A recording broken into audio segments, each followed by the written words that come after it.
नमस्कार। आज हम फिर से अलाउद्दीन खिलजी के बारे में पढ़ेंगे। पार्ट 1 में हमने पढ़ा अलाउद्दीन के प्रारंभिक जीवन और अलाउद्दीन के राजत्व सिद्धांत, अलाउद्दीन का सैनिक अभियान जो कि उत्तर भारत और दक्षिण भारत में था, और मंगोल आक्रमण के बारे में पढ़ा था। इस पार्ट में हम अलाउद्दीन के द्वारा किए गए प्रशासनिक सुधार और अलाउद्दीन की राजस्व व्यवस्था के बारे में पढ़ेंगे। तो शुरू करते हैं। अलाउद्दीन सफल विजेता होने के साथ साथ एक कुशल प्रशासक और प्रबंधक भी था।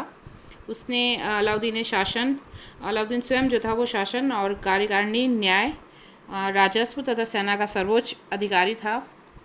अमीरों तथा उलेमा को अध्यादेश जारी करके उसने शक्तिहीन बना दिया, हमने पहले पढ़ा था। मंत्री उसके सलाहकार न होकर उसके सेवक होते थे और प्रांतीय सूबेदारों पर उसका कठोर नियंत्रण होता था। प्रशासन को उसने सुचारू रूप से चलाने के लिए 4 महत्वपूर्ण भागों में डिवाइड किया, 4 महत्वपूर्ण पद दिए। एक पद था दीवाने वजारत। ये वजीर का विभाग होता था, यानी मुख्यमंत्री का विभाग होता था। ये मुख्यतः वित्त संबंधी कार्य, परंतु प्रशासन के प्रत्येक विभाग पर नियंत्रण रखने का भी कार्य करता था। दीवाने आरिज, ये सैन्य विभाग का प्रमुख, इसका काम सैनिकों की भर्ती और निरीक्षण करना और सैन्य अभियानों का आयोजन करना, सैनिकों का वेतन निर्धारण करना और वितरण करना, और सेना से संबंधित जितने भी कार्य थे वो दीवाने आरिज करता था। दीवाने इंशाह, ये पत्राचार विभाग का प्रमुख, इसका काम शाही घोषणाओं एवं पत्रों के मसविदे तैयार करना और संबंधित अधिकारियों को पत्र भेजना। दीवाने रसालत, विदेश विभाग का प्रमुख, विदेशों को जितने भी पत्र जाते थे उनका प्रारूप तैयार करना तथा विदेश जाने वाले और विदेशों से आने वाले राजदूतों के साथ ये संपर्क रखने का कार्य करता था।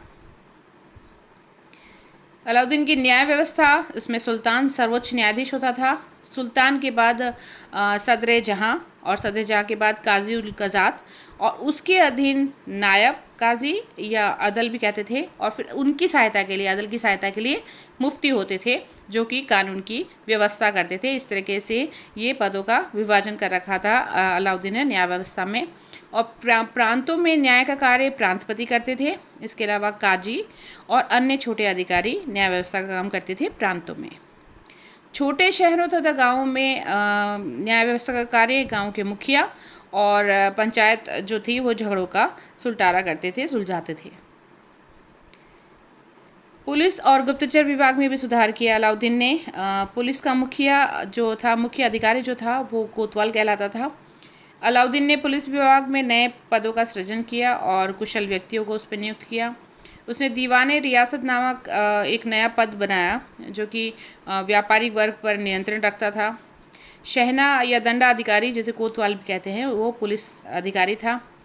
मुहत्सिब जनसाधारण के आचरण का रक्षक था और तथा देखभाल करने वाला था, और बाजारों पर भी नियंत्रण रखता था और नाप तोल का भी निरीक्षण करता था।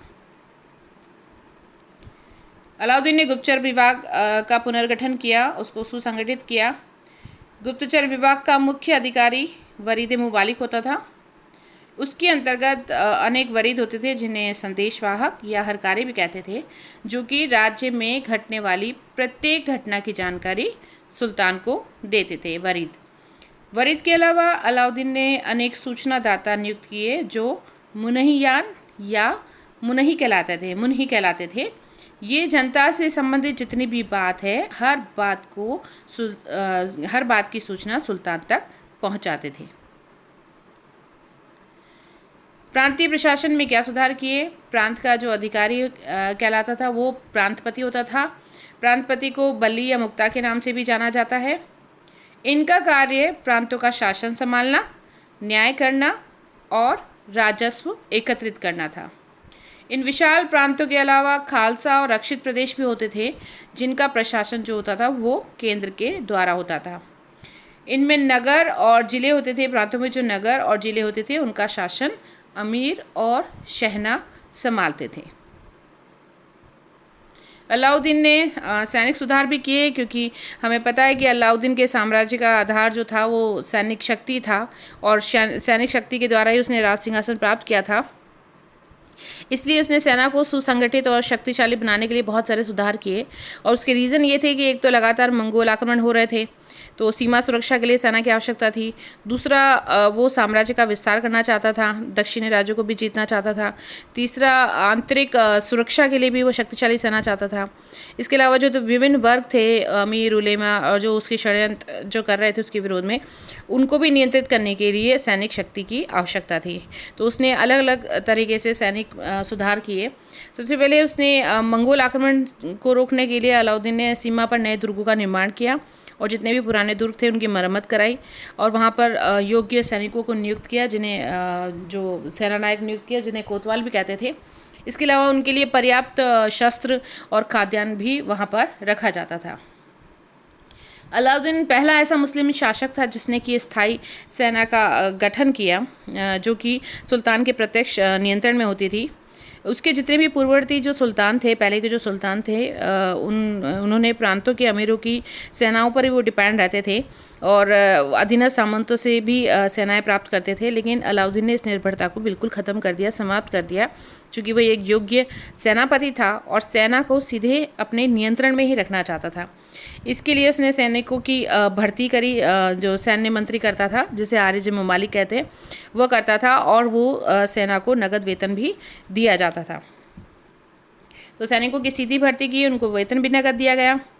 इसके अलावा सेना की इकाइयों का जो विभाजन किया उसने दशमलव के सिद्धांत के आधार पर किया, दशमलव प्रणाली पर किया। उसमें जो सबसे छोटी इकाई थी वो 10 सैनिकों की थी।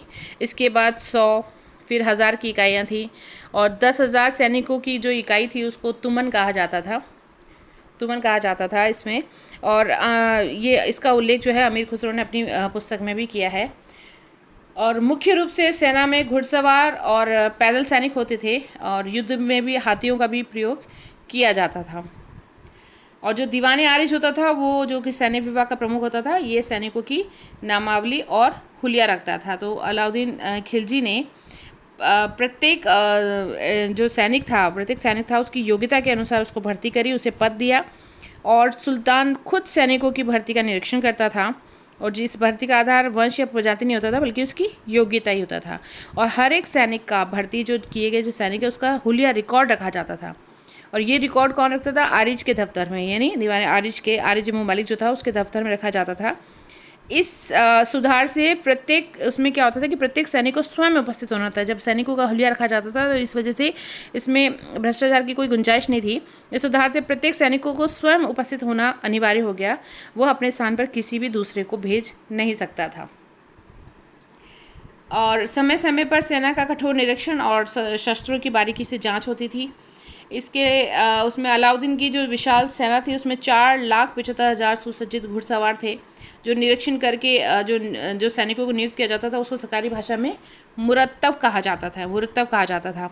इसके अलावा सेना में उसने घुड़सवार जो सेना थी उसका बहुत विशेष महत्व था। अपनी सेना की जो कुशलता थी वो उसी पर निर्भर करती थी, घुड़सवार के ऊपर। सुल्तान ने घुड़सवार सेना को अच्छा बनाने के लिए बहुत उत्तम घोड़े मंगवाए जो बाहर से थे और साथ ही अपने राज्य के घोड़ों की नस्ल को भी सुधारने का प्रयास किया। बहुत अच्छे घोड़े रखे और घोड़ों की दागने की भी प्रथा उसने शुरू करी। सैनिकों का जो वेतन था उसने सैनिकों को नगद वेतन देना शुरू किया था।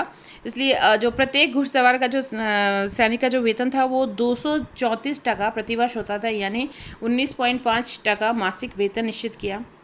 प्रत्येक सैनिक के पास एक घोड़ा होता था और यदि 2 घोड़े होते थे तो अतिरिक्त घोड़े के लिए 78 टका अतिरिक्त भत्ता उसे प्रतिवर्ष दिया जाता था, या 6.5 टका मासिक अधिक उसको मिलते थे, यानी 312 टका उसको जिसके पास 2 घोड़े होते थे वो मिलता था उसको, यानी 234 प्लस 78 जो प्रतिवर्ष उसको मिलता था। 1 घोड़े वाले सैनिक को 1 अस्पा और 2 घोड़े वाले सैनिकों को 2 अस्पा कहा जाता था।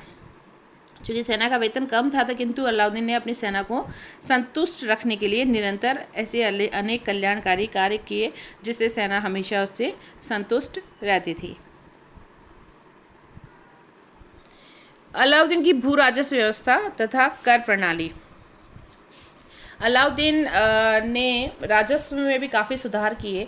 उसने सबसे पहले राजस्व में वृद्धि के लिए सभी प्रकार की जितनी भी माफ़ी में जो ज़मीनें दे रखी थी, जैसे इनाम में दे रखी है या वक्फ के रूप में या मिल्क के रूप में जो भूमि दे रखी थी, उन सब पर राजस्व लगाया और अधिकांश जो माफ़ी की जो भूमि थी उनको जब्त कर लिया। इसमें मैंने लिखा है कि अलाउद्दीन ने उपहार, पुरस्कार तथा अनुदान में दी गई भूमि को जब्त करा और उसे खालसा भूमि में परिवर्तित कर दिया। और इसके अलावा अलाउद्दीन ने सभी अमीरों की भू संपत्ति जब्त नहीं करी, उसने उनसे भी राजस्व वसूली करी। जमींदार वर्ग जो था वो राजस्व अधिकारी था और उन्हें सेवा के बदले में माफ़ी की ज़मीन प्रदान करी थी। तो सुल्तान को लगा कि इससे काफ़ी भ्रष्टाचार बढ़ रहा है। राज्य की आय में उसने वृद्धि करने तथा ग्रामीण क्षेत्रों में अपनी शक्ति को समाप्त करने के उद्देश्य से सुल्तान ने उन जितनी भी माफ़ी की भूमि है उन पर भूमि कर लगा दिया। बर्नी कहता है इन राजस्व अधिकारियों को खूत, चौधरी और मुकद्दम कहता है। ये वंशानुगत वर्ग था। इन सुधारों से किसानों में जो तो भेदभाव था वो मिट गया और सभी किसान एक जैसे हो गए। सभी के लिए एक जैसी उसने कर व्यवस्था कर दी। और भूमि की वास्तविक आय पर कर निर्धारण करने वाला वो भारत का पहला शासक था अलाउद्दीन। चूँकि जैसे मध्य निषेध की नीति अपनाई उसने, मंगोलों का आक्रमण हुआ, आंतरिक विद्रोह हुआ और साम्राज्य विस्तार भी करना था। इस वजह से उसके राजकोष को बहुत हानि हुई क्योंकि शक्तिशाली सेना की भी आवश्यकता थी। तो इन सब खर्चों की पूर्ति के लिए उसने जहाँ से भी लिया वो राजस्व से ही उसको मिलता था ज़्यादा पैसा, तो उसने राजस्व में वृद्धि करी। तो उसने अपने भूमि कर को बढ़ाकर उपज का हाफ कर दिया, 50% कर दिया।